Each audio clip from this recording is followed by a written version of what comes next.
We believe that being a defender requires more than building shooting skills on a range.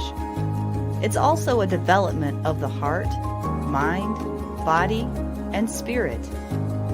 Join us as we explore what it truly means to be a defender in your training and in your everyday life.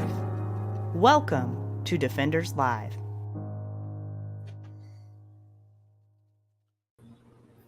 Good evening, ladies and gentlemen. This is Adam Winch here at Defenders USA. Hey, I'm going to be taking over for Laura tonight. She's off on some family stuff, and it's a good thing that she's doing that. So I'll be your host tonight, and though we missed Laura, it's good to be here. So anyways, we have a really good guest for you tonight. It's somebody who's become a friend of mine, a man I've come to admire, and I think he brings us something that's very important, both for sustainability and some other aspects of life. So I'm looking forward to hearing from Gabe New as we get into this. Hey, before we get started, I want to bring up a topic that's become kind of a passion of mine real quick. In the last year or so, I've started competing and shooting matches. And I think that is one of the best ways you can go out there and improve your skills. So I went this last Tuesday, I went to one of the steel challenges that I go to, and I got to shoot against some of the top shooters in the world. And usually I end up out of about 230 or so people. I usually end up somewhere about anywhere from like 15, 16, 18 down to about 50 or 60. It depends on the day and how well I do and all sorts of things. All right. If the better shooters bring their A game. And this week, as I shot on Tuesday, I got to shoot not directly with, but in one of the other squads against Kyle Schmidt. Now, Kyle Schmidt has been on this program, just an incredible shooter, a two-time Bianchi Cup champion, right? Think a world-class shooter, right? Or a world title winner, two-time champion. And I started out as an average shooter, right? A pretty decent shooter, but average for the competition world. And over time, the last year and a half, that competition stuff has helped me grow my own skills. Well, Kyle shot. And I think out of the 189 or 197 people that shot this weekend, I think he ended up somewhere about 16, 18, 19 out of the entire pack. Well, I ended up somewhere, I think, in the 40-ish range, but I felt pretty good on the mere fact that I was getting closer than usual to Kyle Schmidt. Also, there's somebody else there that I've been chasing for a long time, trying to beat them, and I think they just had a bad day because they ended up way below. Here's the point to this. You take somebody like me who's a decent to average to a decent shooter, and on occasion a good shooter. But by the mere fact I'm using competition as one of my training tools and going out there being willing to fail, I'm seeing my own skills increase. As a cop, I used to say all the time that competition will get you killed in the streets, right? You're going to die. And because it trains all the bad stuff, not the good stuff. And I've over time have come to the conclusion that a true defender of life, somebody who carries a gun defensive life, has to be a thinker. And if you can't learn to think on a competition range and learn to think slightly different in the competition of the defensive life, then you're not much of a thinker. So I would encourage you to go out, be willing to go to competitions, be willing to do what I did for the first 3, 4, 6 months of what I did, and just fail miserably. Go out there and just get your butt whooped, shooting against whoever it is you've got that you can go up against in different shooting competitions that are out there to grow your own skill. And I promise you, the people within that community are some of the best in the world. They have the greatest hearts. It's like a CrossFit community, right? Just great hearts out there. And I promise you, the other shooters that are far better than you want to help you grow. They want to teach you if you're open to it. They want to give you all sorts of tips and tricks, and they want to see you succeed just as much, if not even more than you do. And I've been so grateful. I've had some master shooters take me under their wing and go, hey, son, here's what you need to learn. And so it's become a real learning journey above and beyond the classes. And I'd recommend to you that if you have the chance between going to one class for a weekend versus maybe going to 5 or 6 competitions over the next couple months, go to the competition. You'll learn a ton there. And as we go into talking to Gabe New tonight, I'm going to bet he'll say the same thing about some other competitions you should engage in. So anyways, that's the challenge tonight. Go out, compete, be willing to be humbled. And I promise you, if you're a thinker, you'll begin to learn. All right. So tonight we've got Gabe New of Pujitsu, which he's got a YouTube channel. And he also has another company called Let me see. It's Eden. If I can find it, guys, I'm doing this by myself here. He has New Eden Farms. So these are ones you should look up on Facebook and YouTube, but that'll be Gabe New that's here. So let me tell you a little bit about Gabe. So I met Gabe at an ASP conference, or Active Self-Protection National Conference, 4 or 5 years ago. I happened to go there as a student, and he was there, and he was just intriguing. I kind of just watched the guy. And as I got to know him, I realized he's not only a kind spirit, but he's a very knowledgeable person. But anyways, here's the basic bio that we have on him. So Gabe New was born in Texas, but as a missionary, born in Texas, but he basically was raised in the Philippines, Papua New Guinea, and Zealand. And he spent most of his time as a missionary kid, which I understand because I grew up the same way. So because he spent so much time overseas, he oftentimes doesn't even almost feel American because he spent so much time there. Once back in the States, he's worked as a welder, a sandblaster, a painter, massage therapist, and that's something you're going to hear about tonight. I think that's so important. A farmer and a firearms trainer. He's currently working with the Palisade Training Group, which is a really solid group of trainers down in the Texas area. And he's working as an instructor and also as a part-time farmer and a stay-at-home dad. Gabe's passions are family, health, and how food impacts our health. And this is something I'm curious about. And of course, one of his other passions is freedom. I think you're going to see that quickly as we talk to him.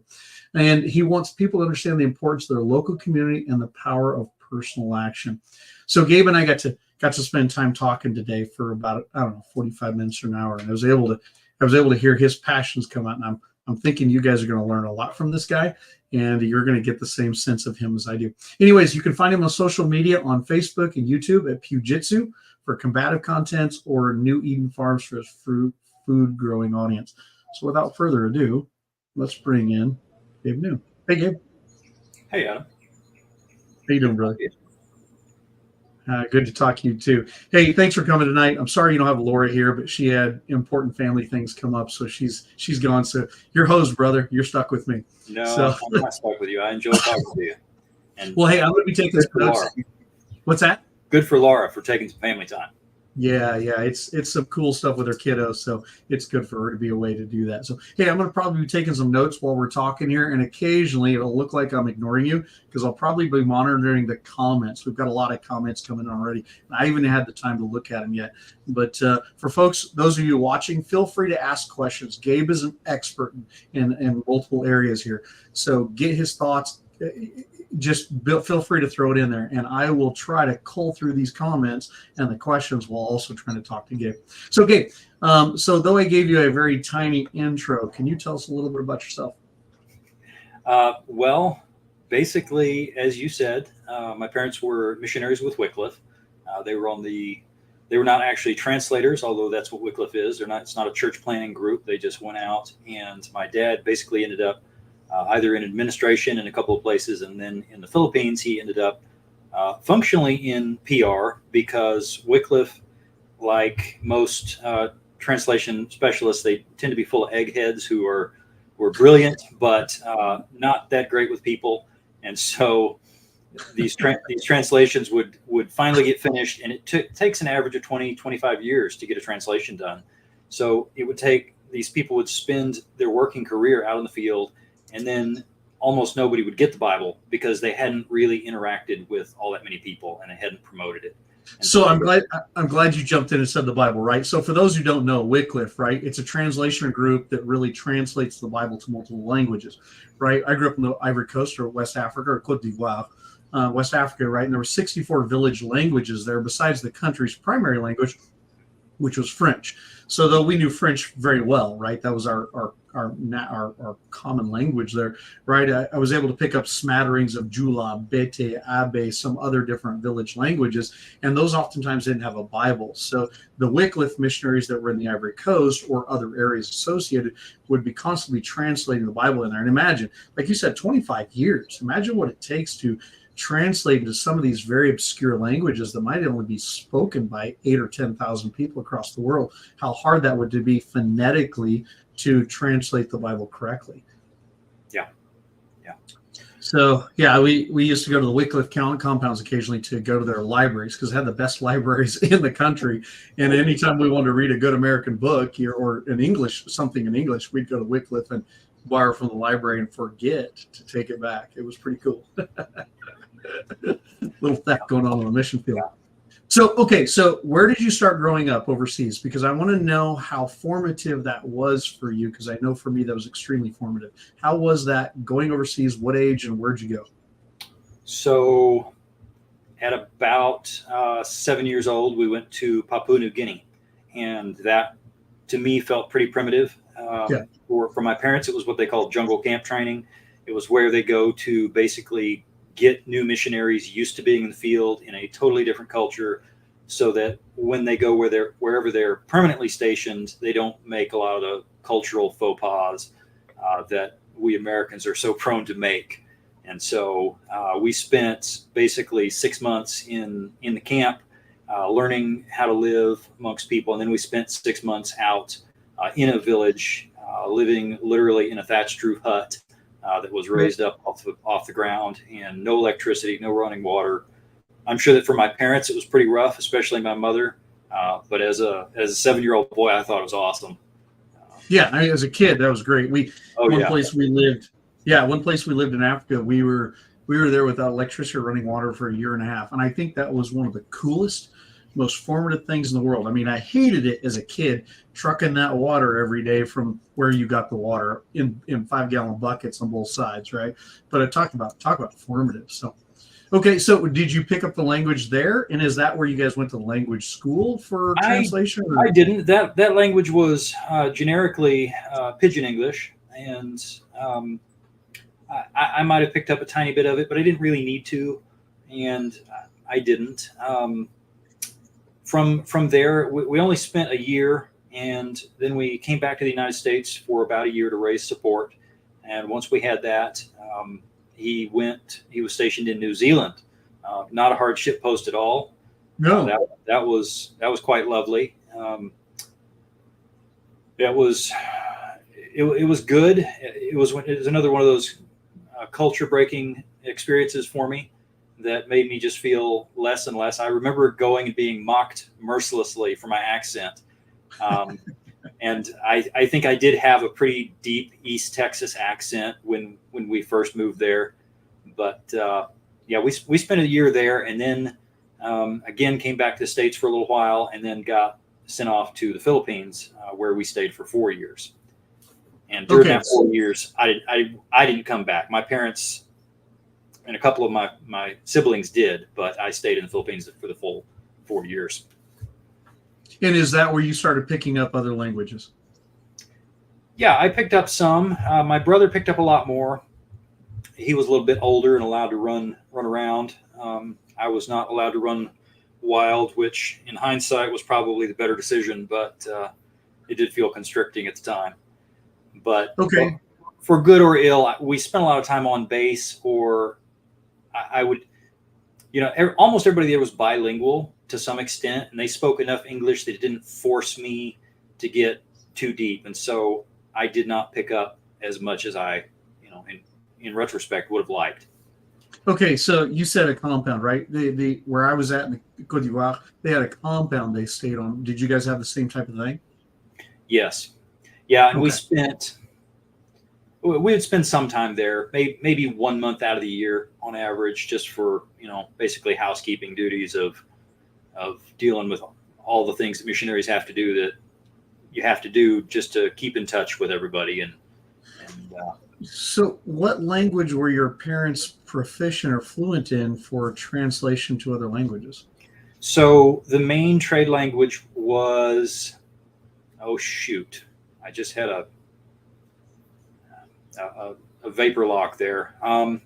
The language that they were working in where we were stationed was Ibanag, and that was a fairly major language. It was not the major language of like the national language, but it was a fairly large people group. Okay. So once done with the Philippines, you said you're there for 4 years. Where'd you go next? We moved back to Texas, to Conroe, just north of Houston, and I was late 14, so we came back, and I was in shock. was nothing like what I was used to, and I just had a hard time relating. I don't think I ever really fully recovered from that. I saw somebody give the example of, if you start out as American, let's say you're fully blue and you move to another country and that country is yellow, that rubs off on you. And so you end up as green but you'll never be fully yellow, but you can never go back to being fully blue either. So you can kind of understand both cultures to some extent, but you're also kind of the man without a country to some extent. I know that so well. I remember it can feel awkward. I remember coming back to the States and being laughed at because I didn't know what an Atari was, right? And I didn't know what tube stocks were, and I had no idea this or no idea that. And and then over there you get laughed at because you're too American, you're too this, you're too that. It's kind of in both worlds. It didn't matter what you did, you couldn't win. Yeah. So and even as a dirt poor missionary, you were considered rich, weren't you? Oh yeah, over there. Oh, yeah. And talk about absolutely dirt poor. So good job. Okay. So from there, right? Where'd you go? What ended up, right? It sounded like you probably homeschooled the same way I did, right? But once you came to the States, did you go into regular schools or what'd you do? So yeah, when we first moved back, I was able to take, in 8th grade, I went to a private Christian school, and then I homeschooled 9th through 12th.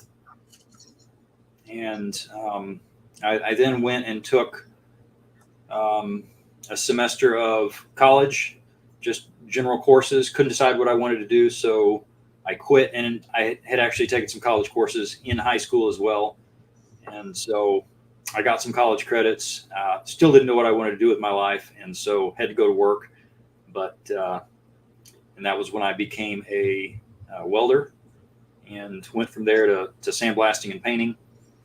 It was, I really enjoy the skills, but it's not something I wanted to do. And it really helped me later in life when I started making holsters, just with the creative ability and the ability to make things.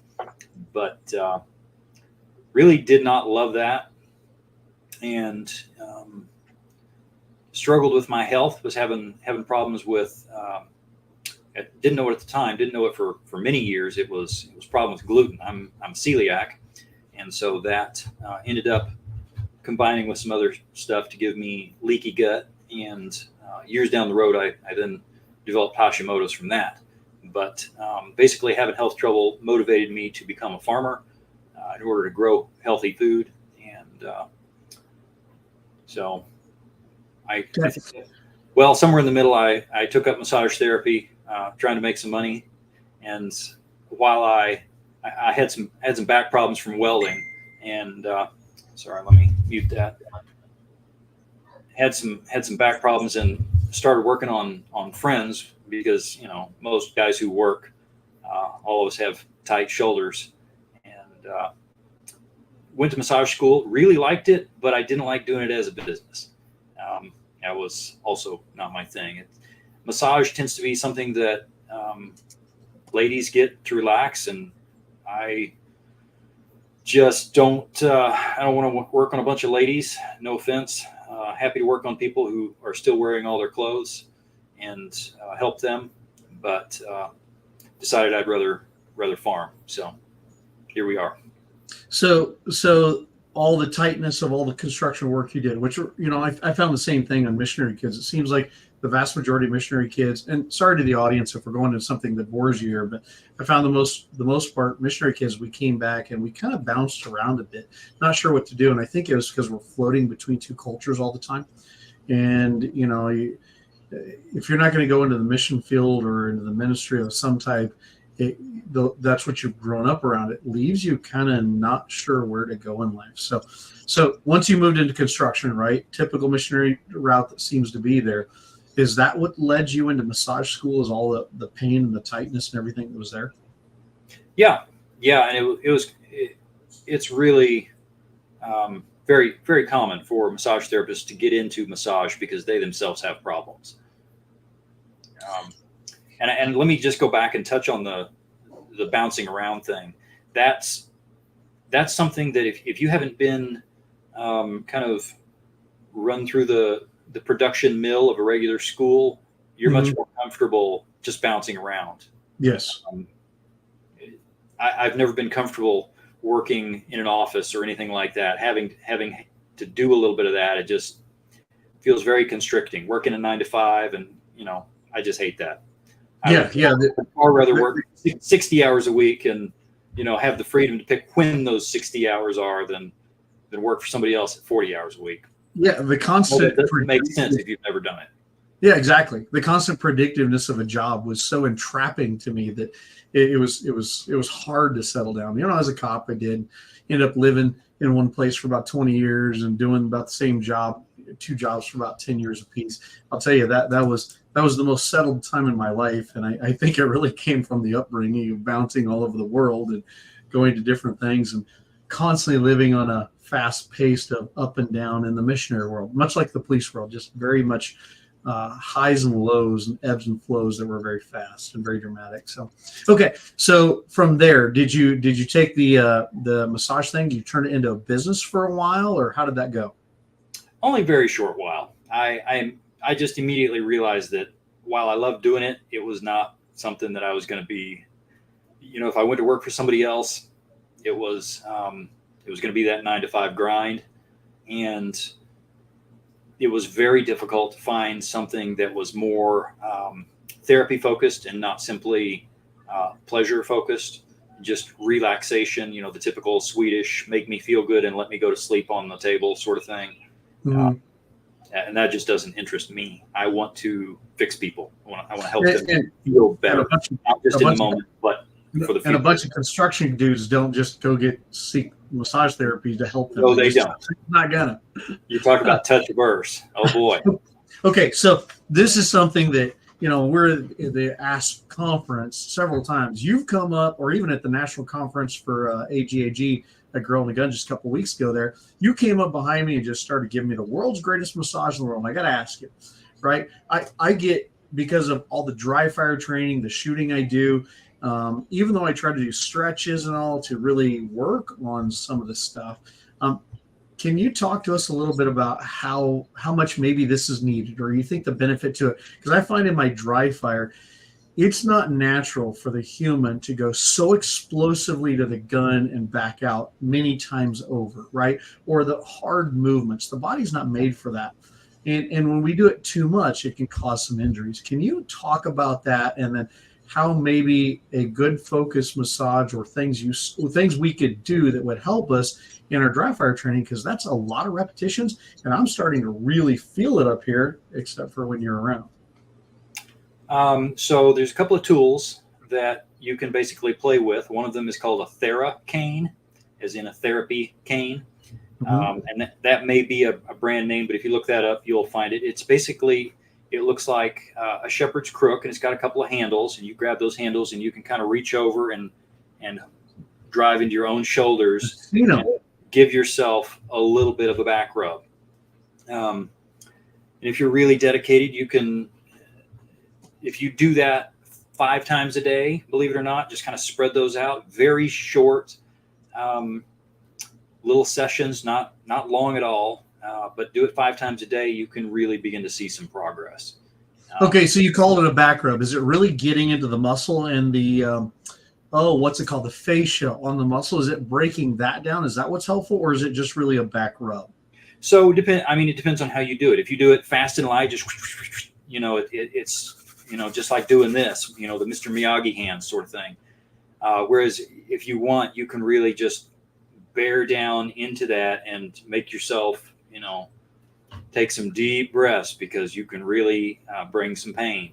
And that's why you keep those sessions very short, but do it frequently to kind of promote the blood flow. And my left shoulder, I had a big knot that was, it was really problematic. And I went to work on that thing 5-6 times a day, and it took me 2 months. That was some serious dedication. It hurt. And for most of those 2 months, it felt like I was making zero progress, and I just kept doing it. And one day I'd gotten intimately familiar with this one particular huge knot. And so I went on that knot and I started pressing, and I thought it slipped off. I thought that's weird. And I started feeling around for it. I realized, holy cow, it just disappeared. It gave up. And I kid you not, I almost cried because that pain eased up. And it takes a lot of dedication. I mean, because you're going to go through weeks and weeks and weeks of no progress, and you'll think, man, why am I still doing this? But if you stick with it, things get better, and they often get better just like that. So would you explain this? Because maybe I misunderstand. Here's my understanding, is that the muscles have a plaque on it, right? Like what you see on chicken.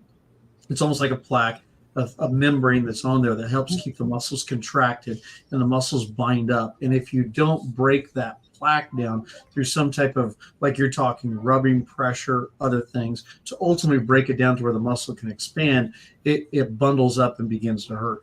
And for that reason, I know for me, I'll use like tennis balls. And then when I want to really get deep, like a lacrosse ball. And if I really want to get deep, like a baseball or even a golf ball, to really dig into certain areas. Am I right in this? Am I misunderstanding that? No, you're pretty much right. Okay, so finding different ways and applying different amounts of pressure that you can ultimately over time take more and more and more softens the plaque around the muscles, breaking that plaque called fascia, breaking that off to where the muscle becomes more pliable. You can stretch, expand, and all that more. Is that Mm-hmm. Okay? Yeah. Okay. So what about this in the dry fire movements? What are the ones that if they do too often that you think can be dangerous or over time build towards injury? Well, anything done to excess will do that.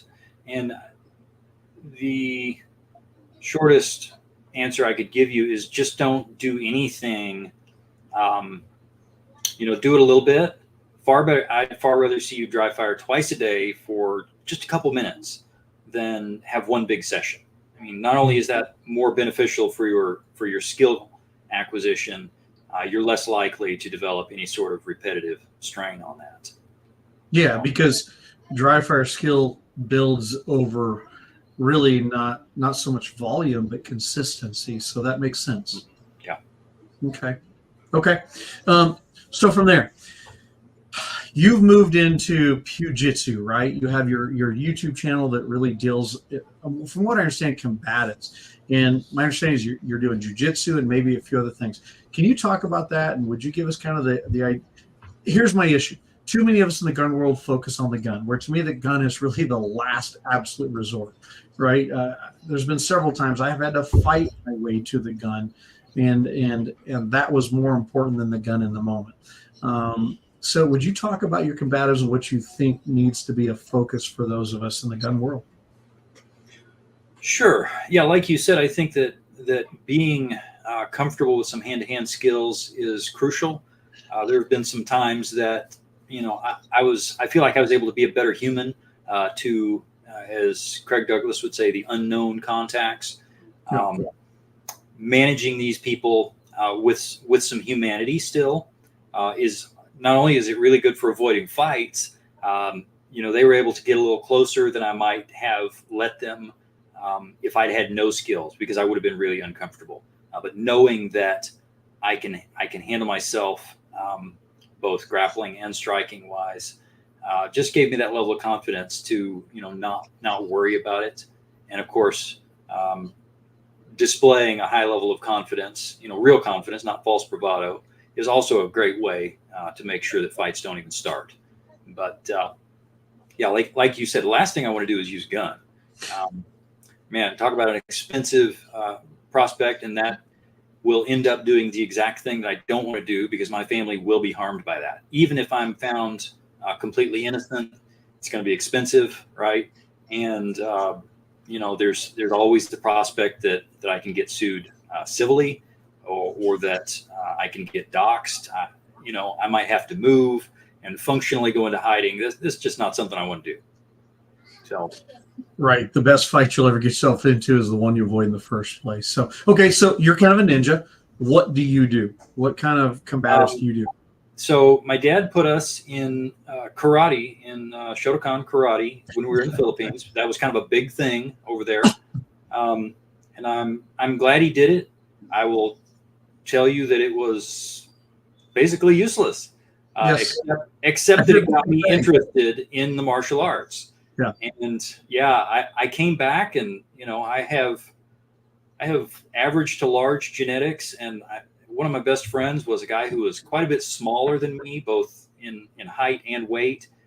And, we were both, the Bruce Lee nerds of the school. And so we would spar. And the first few times we sparred, man, he hit me just as much as I hit him. And I realized, wow, all this karate stuff I'm doing is a complete waste of time. Not only that, it's worse because it's so inefficient. And so that's when everything changed. But so I do tell people when they ask, yes, I've done some karate. It's a little bit like having an NRA certification. People who don't know anything think that's awesome. So right. But Totally useless. Yeah, pretty much. So I got to train with lots of different people over the years, and if I had to settle on one, I did some boxing. I did some Jeet Kune Do with Ted Wong, who was one of 3 people certified by Bruce Lee to teach. And he was, he would tell you, no, I'm not teaching you how to fight. I'm just passing on what Bruce was teaching at the end of his life. He was the final person certified to teach. It doesn't look anything like what most of the Jeet Kune Do out there looks like. I would, be the first to tell you that most of the Jeet Kune Do out there is very, very. It's a show. It's a show. Yeah, that's a nice way to put it.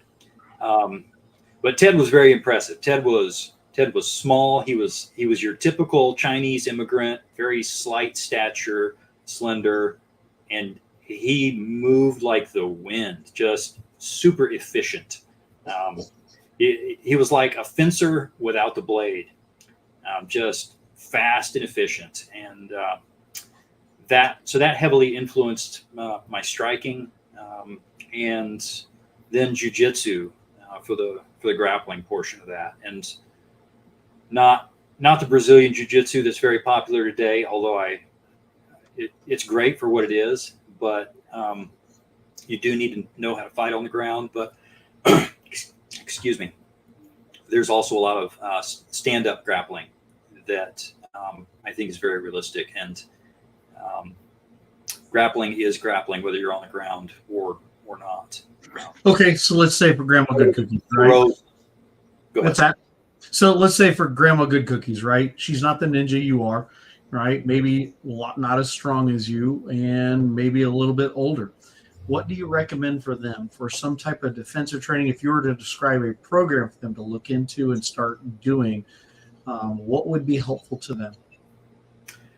Almost any program that will pressure test its moves in some sort of real thing, just like you talked about competition shooting being valuable, competing against another person in some sort of real form. I just kind of complained about Brazilian Jiu-Jitsu because, so many of these sports schools are like, here's 17 different ways to pull guard, when that's a really bad idea on the street, right? You don't want to immediately go to your back on the street. But at the same time, it's a little bit like being in a pressure cooker. You have somebody who's actively resisting you, trying to defeat you, and you can do those moves at close to full power without being hurt or hurting your partner. That's incredibly valuable. So I like grappling for that aspect, but for grandma and most people, I actually carry OC spray all the time because I don't want to go hands-on. Just because I can doesn't mean I want to. What do you carry? Palm, saber? What do you carry? Yeah, palm. Okay. Okay, yeah. So for those of you who don't know what that means, that's POM. It's an acronym, stands for peace of mind. I just call it pure honorary mess, right? It's nasty stuff. It's more powerful than what I carried as a cop. And a little bitty clip of that is a good idea. So palm's what you carry. All right. And Yeah. where do you carry that? Do you carry it right pocket, left pocket, on your belt? How do you carry it? I carry it in my right pocket. Okay. So I tend to carry mine on my left, but I've heard arguments either way. So, all right. So, so you're talking about striking, right? You don't want to get into that. I know for me, I've hit a lot of people. I've been in a lot of fights, and I find for the most part the hittings usually don't work. And I'm a decently strong dude. Hittings oftentimes don't work because usually your bad guy or the people you're fighting with are just as hyped up on adrenal rush as you are. So therefore, they don't even really feel the impact unless you literally hit them on the button or something that knocks them out. It usually doesn't have an effect. So sounds to me like the grappling I found on the street that worked better for me too. So for somebody who's not as strong, you still think the jiu-jitsu style type grappling? Yes, and it's simply because, with striking and stuff. I mean, if you train in jiu-jitsu, you can always add the eye gouges and the cheap shots, right? Mhm. That so many of these people talk about with their special sauce ninja techniques. You can always add those in the moment. But one thing you can't do with most of your striking arts is you can't practice anywhere close to full power because rule number one, don't break your toys, right? Right. Your partner can't sustain that, and you can't have them, have it done to you and continue practicing realistically. So the ability to practice whatever technique it is, even if it's a little suboptimal, being able to get really good at that is just incredibly valuable. Okay. So yeah, I mean, but really, I would tell somebody, go take one of the managing unknown contacts classes. They will work with you on your infirmities. They will not push you past those. And being aware and kind of having some verbal skills. The verbal judo is very important. Yes, You very just important. deflect, catch people before they're right up on you, ideally. I mean, you can't always avoid stuff, but as a general rule, if you're alert and can kind of stop them getting in close, you're just going to be much better off. So it sounds like we're on the same page, right? Take some good situational awareness type of classes or that type. You said managing unknown contacts. For those you don't know, I'm presuming you're referring to Craig Douglas. Yes. Are there any others you'd suggest they go talk to, spend time with? Anybody in the ShivWorks collective. Yeah. I'm not aware of anybody else teaching anything specifically, kind of in that vein that I've vetted personally. So. Okay. So for those you don't know, ShivWorks, Craig Douglas, go look at that type of thing. All right. So you've moved into something that I found is very interesting. You're down on that farm down in the Texas area here, and you've moved into growing a lot of your own food, to sustainability of things. I have a odd suspicion that we're going to get to soon, possibly, that we're going to get to where we're going to have to kind of take care of ourselves a little bit more than what the grocery store currently supplies right now, right? Things may become a bit more scarce. The more we can prepare for that. So this seems to be one of your passions, and it's something that I've been wanting to talk to you about for others for a long time. You grow a lot of your own stuff. Can you talk to us about that? Yes, and I should say I try. Some years it's better than others, but that's what gardening is all about. I got into gardening because I was struggling with my health, and I was kind of in between jobs, and I thought, why not, grow a lot of food and help supply the family while I think about what career is next. And I found I just really loved it. There's a joy to being in nature. People often like to hunt. They say they love to go out in nature just as much as they like the actual hunting. Well, gardening affords you pretty much the same thing. Just seeing the joy of creation there, the inner workings, seeing all the little details that most people never see. And not only that, the food is amazing. You literally cannot buy food as good as you can grow it. At the grocery stores. I'm sorry? At the grocery stores, huh? Oh, yeah. Yeah. I don't care where you go. You're not going to find it, because grocery stores have to buy food that is commercially grown. Usually it's picked early if it's a fruit or something, because if it's picked ripe, it's already soft and it can't be shipped. So it hasn't had time to develop the full flavor and nutrition that, you're going to have if you just go pick it straight off the vine or tree.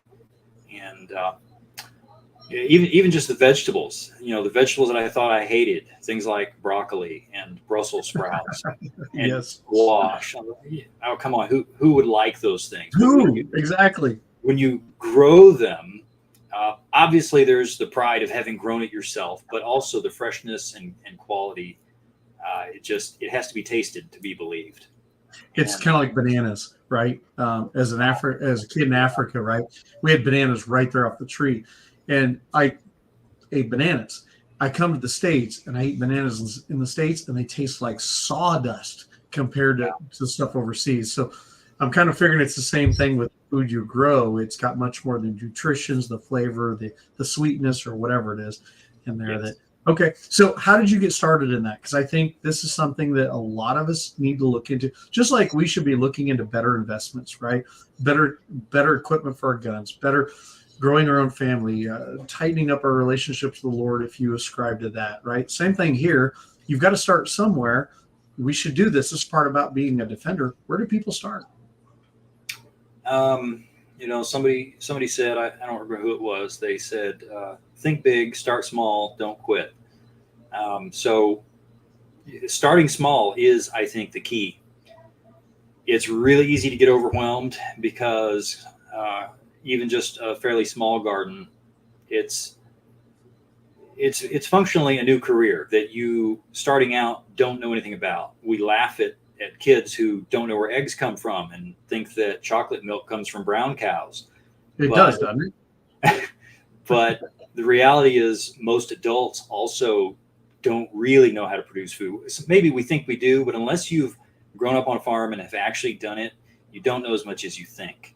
And so there's a lot of little intricacies. It's not, I like to say it's not rocket surgery, but there is a lot more to it than, you just throw some seeds in the ground, water it, and hey presto, that you're going to have a harvest.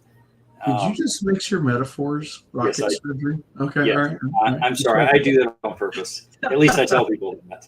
So, okay.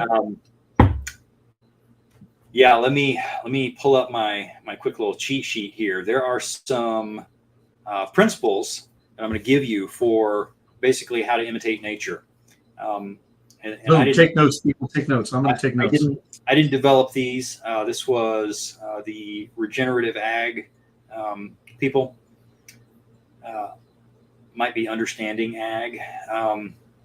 Gabe Brown is the guy I heard it from, and he's a great resource. Let me give you the rundown on resources real quick. Gabe Brown, Ray Archuleta, Alan Williams, Mark Shepard, and the Permaculture Orchard guy on YouTube. Stefan somebody, he's French Canadian. I won't do him the dishonor of butchering his last name. Hey, I lived in French Canada. Come on, leave us alone. So to imitate nature, there's 6 guidelines. Always keep the soil covered. In nature, where do you see the soil uncovered for any length of time? Only in a desert, right? Right. The soil is constantly uncovered. That's what we call a desert. So always keep the soil covered. Now, living plants are one way, and the other way is mulch. Just do whatever works for you. If you're thinking about starting a garden in the future, probably the easiest thing to do is just cover that spotted mulch and let it decompose. That's a fantastic way to start. It will begin to feed the soil, and of course, it kills off any competing sod. Veggies don't like perennial grasses, so that's a great way to start. Just cover it in mulch and let it sit. Mulch from the store or mulch from Sam Nursery? Mulch, you can sign up with chipdrop.com, and Chipdrop. if you're in luck, they will, local arborists and electric clearing crews will just drop a load of wood chips at your house. Literally any organic matter, just leave it on top of the soil and let it decompose. The microbiota will begin to decompose that over time, and that's what you want. How long over time? Well, it depends on what it is. If it's something like hay, which can be a little risky because you're bringing in grass seed and possible weed seed, and certain things like Bermuda and Johnson grass, man, this stuff is just pernicious. You'll never get rid of it. Or straw, which doesn't have the fertility that hay does, because straw is just the stalk of the plant. All the nutrition went into the grain, which was harvested off.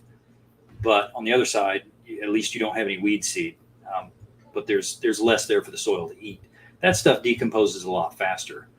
If you bring in on the far end of the spectrum, it would be sawdust, right? Super high carbon, gonna take a long time to decompose, and the last thing you want to do is till that in, because it'll tie up all the nitrogen.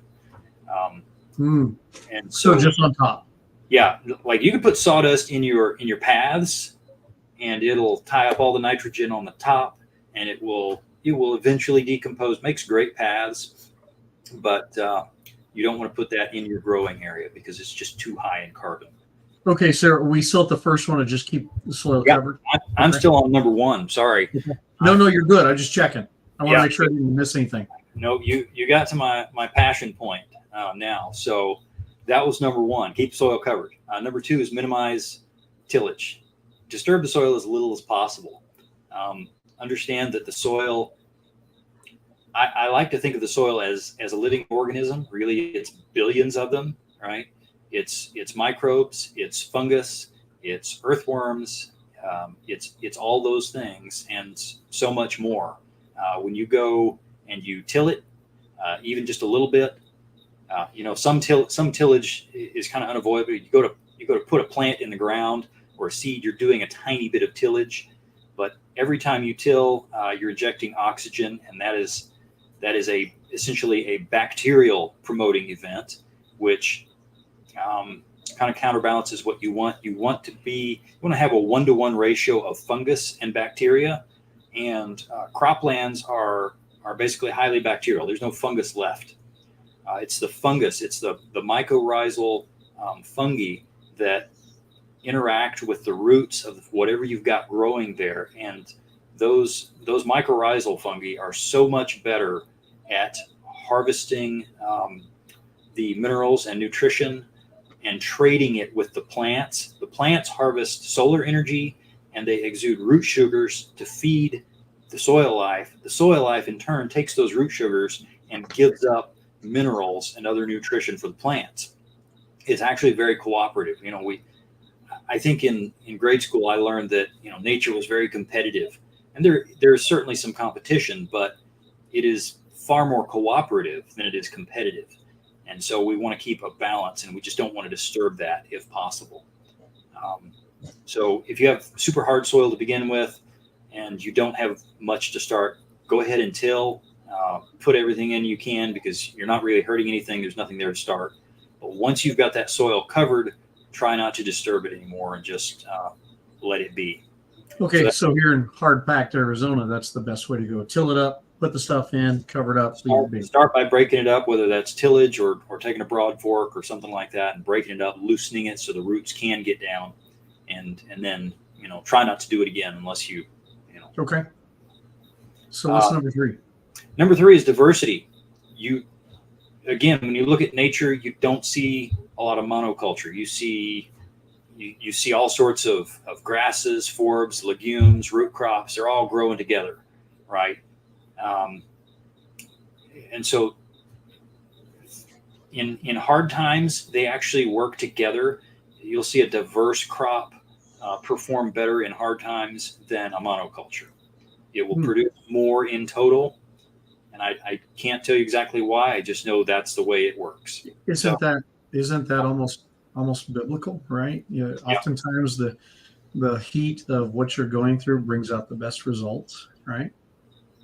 Hmm. Interesting. Yeah, Interesting. and I'll rabbit trail slightly and say that the organic methods, regenerative methods now, as it's commonly called, they tend to do about as well as the well-managed conventional. And I hate calling it conventional because it's such a new, it's the last 100 years that we've been doing that. The conventional farming, they perform about the same in a good year. It's in a bad year that all of a sudden the regenerative continues to do well, and you have crop failures. Yeah, because you've built up your bank account, you've invested, like you said earlier. Investing is so important. You're investing in the soil. And it takes about 3 years to really, if you're doing it right, to really get that built up where everything is kind of working together and things start to take off. Isn't God's creation magnificent? But and I will rabbit trail off my rabbit trail and say that talk about greenwashing. The term organic. If you go to buy organic in the store, you're probably buying junk because really? That has been co-opted. The big guys make the rules. They define what is and is not acceptable. And one of those rules is you're not allowed to use the various insecticides, pesticides, fungicides, etc., unless you're at risk of losing your crop.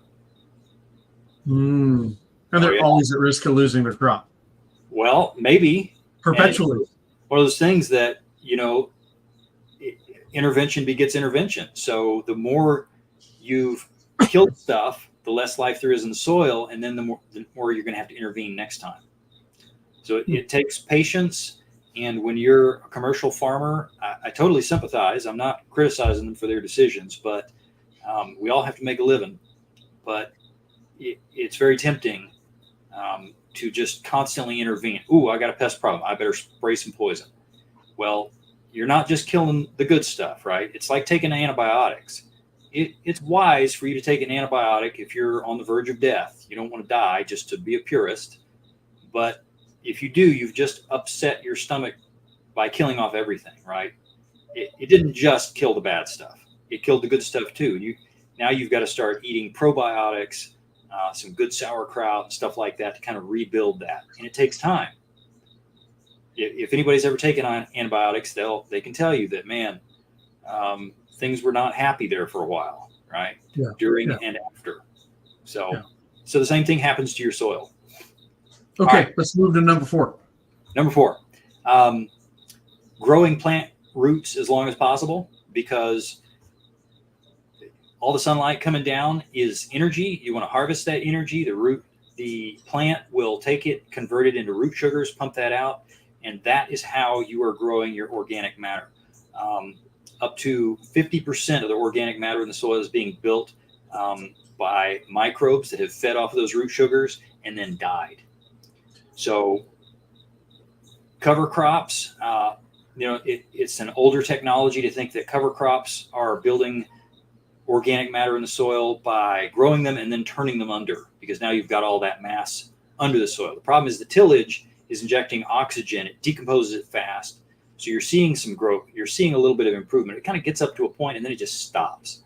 So hold on. So what do you mean by grow the plant roots as long as possible and, overgrowth or whatever? What do you mean? So the plants are harvesting solar energy, right? If we don't have plants growing there, any sunlight falling on that space is essentially wasted energy. You don't want to have a bunch of bare space. You want to put something in there to harvest that sunlight. So let's say you have a squash plant, a summer squash plant, and then roughly 3 feet away you've got another summer squash plant. Well, if you can put a little something in the middle that wouldn't compete with those two, I see. Maybe some bush beans, because those will grow and you can even harvest them. Or even if you...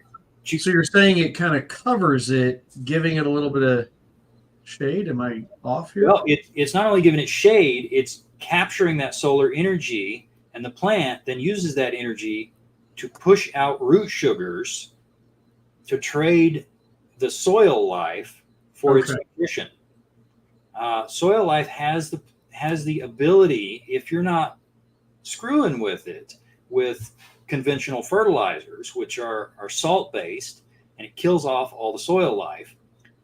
If you've got the soil life, the plants will be able to extract whatever's available. Not every soil is complete, so it won't necessarily be able to get everything it needs, but it can get the vast majority of what it needs, both from the air and from trading. There's an active market underground of trading. Hey, I've got root sugars for you, and in turn, you're going to give me minerals, right? So you want to capitalize on that as much as possible. Okay, makes sense. Number 5, integrate livestock wherever possible. That can be chickens, rabbits, whatever. Maybe you don't have livestock. Maybe you live in town and you can't have any livestock at all. Find a way to bring in some livestock manure, compost it, spread that on the soil. Not quite as ideal as having livestock on the soil, literally, but still very good and critical. Because again, anytime you see life out in nature, you see animals. So you're saying don't worry about the fact that things might be growing and whatever livestock's there might try to eat it. You're just saying No, I'm not saying you have to put a cow in your vegetable garden. I'm saying that animals are a critical, integral part of nature. Okay. And despite what vegans and vegetarians want you to believe, they are critical to the health of the soil. There's no faster way to build soil than to rotate animals. Envision, a vast herd of buffalo, sweeping across the plains, right? They sweep across. It's like a locust, right? They just eat everything because there's so many of them. They're moving constantly because there's predators on the backside trying to pick them off, and the grass in front of them, is going to get eaten by somebody else. So they get up there and they eat. It's just this constant movement. They poop, they pee, they trample, they go on, and they don't come back for quite a while. And that rest time then is what allows everything to recover, and that it just begins that cycle again. That's the fastest way to build soil. So just like a forest fire is needed for the forest, these are needed for the soil. Mm-hmm. Yeah. Okay. What's number 6? Number 6, remember your context.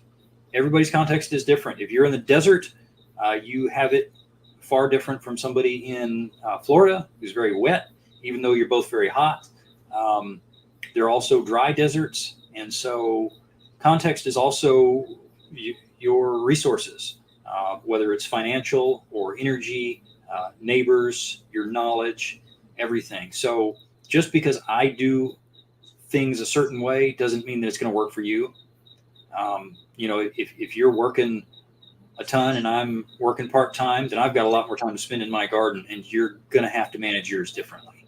You're probably going to grow different crops that are much lower maintenance. So last one is context. So for, say, the garden curious, right? The own growth food curious, a good place to start. Let's say maybe they don't have a lot of place, a lot of property. They don't have much outside, or maybe their climate's not the greatest for it. Can you grow stuff inside, say in your apartment, whatever else, tomatoes, things like that? Where would you start? I would start by going to Google and saying, hey, what grows well in my area? And just kind of go down the rabbit trail, find out, what do you like? I mean, because I hate tomatoes. I hate tomatoes. I try to grow them for my wife, but honestly, I never do well because I just hate them. And so don't grow something you don't like and aren't going to eat. Black-eyed peas grow well here, but none of us like them. So I just don't grow them. I focus on what I like, but I also find what grows well.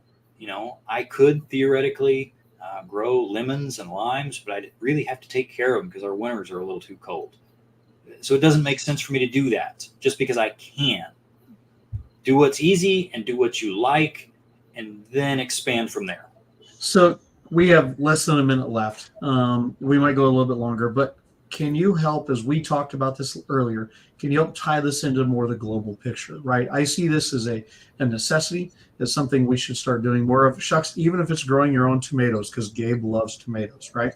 Even if it's just growing your spices in your kitchen, whatever it is, can you tie this into, as we talked about, the necessity of this as we look at the larger global things that are happening? Yeah. Boy, there's a lot of dark clouds on the horizon. I really hope they don't materialize, but I think they are more likely to. I think we're going the way of Argentina. Times are going to be tough, even if we don't have a civil war and a massive economic collapse. For your health, I'll just leave you the parting thought that in the 1940s, things were so much better. We would now have to eat twice the meat, 3 times the fruit, and 4 times the amount of vegetables to get the same amount of minerals and trace elements that they got in the 40s. Is that shocking or what? Because it was much more homegrown, local grown food, wasn't it? It's all because we're killing our soils, and we've ruined their ability to trade with soil life to get those nutrients. And so it shows up in our health. We're eating empty calories, and that's why we have a nation of obesity. So, you got to do it yourself, unfortunately. And it's a community thing. If you don't garden, go find a local gardener and pay them what they're asking. I know that's hard because you're abandoning a system that is promoting cheap food and making it cheaper. At least it appears cheaper because it's subsidized. They're taking your money and spending it elsewhere. So it's difficult, but start by supporting your local community. And then if you can, grow your own. So that's a really good thought, right? Go to somebody who's actually doing it until you grow your own. Okay. Well, we are past the hour. We do have to close. Gabe, I got to tell you, I'd like to get you back here if Laura agrees, right? She's probably going to fire us both, but at least me.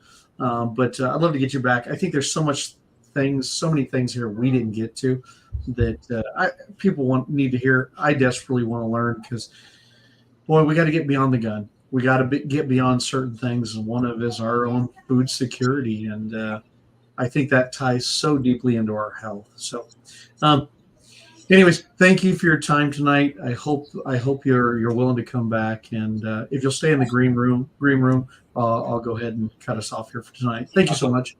Thanks.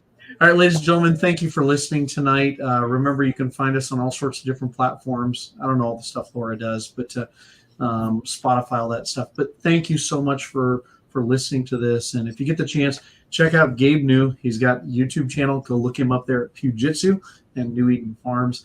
Become a subscriber. I'll bet you'll learn. I've picked up a few things myself there. So go learn from Gabe. Anyways, have a good night.